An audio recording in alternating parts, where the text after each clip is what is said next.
सोमनाथ सूर्यवंशी मौत मामले में आज बड़ा मोड़ आ गया है। मुंबई हाई कोर्ट की औरंगाबाद खंडपीठ में आज इस मामले पर दूसरी सुनवाई हुई।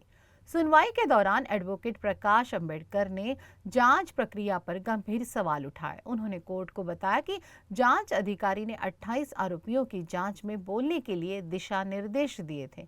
एडवोकेट अंबेडकर ने इसे निष्पक्ष जांच के खिलाफ बताया और मामले में हस्तक्षेप की मांग की।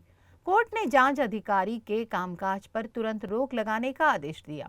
साथ ही अधिकारी को कोई भी निर्णय या रिपोर्ट पेश करने से भी मना कर दिया गया है।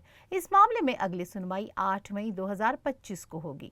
विजयाबाई सूर्यवंशी ने कहा है कि उन्हें अदालत और बाला साहेब आंबेडकर पर पूरा भरोसा है।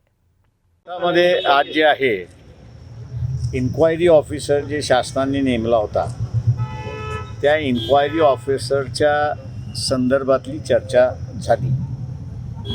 त्यांनी 28 आरोपी जे आहेत त्या 28 आरोपींना त्यांनी नोटीस पाठवली। त्याच्यामध्ये त्यांनी काय बोललं पाहिजे याच्याबद्दल नमूद केलं होतं आणि ते आम्ही असं कोर्टाला पॉइंट आउट करून दाखवलं की ही काही फ्री अँड फेअर इन्क्वायरी नाही, तर ही टेंटेड इन्क्वायरी आहे आणि त्याच्यामुळे हा जो अधिकारी आहे ह्या अधिकाराच्या कामकाजावरती स्टे द्या।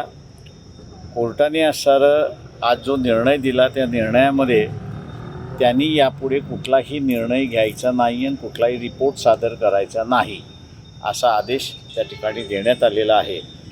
आणि 8 तारखेला पुन्हा कोर्टामध्ये 2 इश्यूवरती त्या ठिकाणी असणार आहे।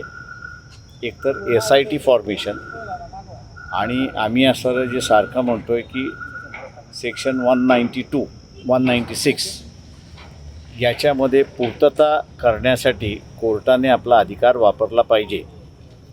त्या संदर्भातला असणारा चर्चा आणि त्या संदर्भातला विचार विनिमय त्या ठिकाणी होईल कोर्टासमोर। मला कळत नाही पर साहेबाला सर्व कळतंय ना।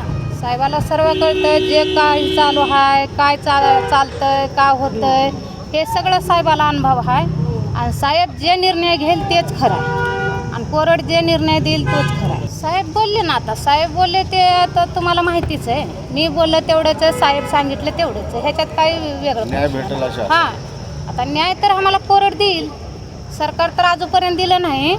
135 दिवस झाले पर सरकारने अजून पण आमचं दखल घेतलं नाही आणि सरकार आम्हाला न्याय दिला नाही आणि आता आम्हाला कोर्टच न्याय देईल। साहेब आता लढतात, ते न्यायासाठी लढतात, आम्हाला न्याय मिळावं म्हणून गरिबाला।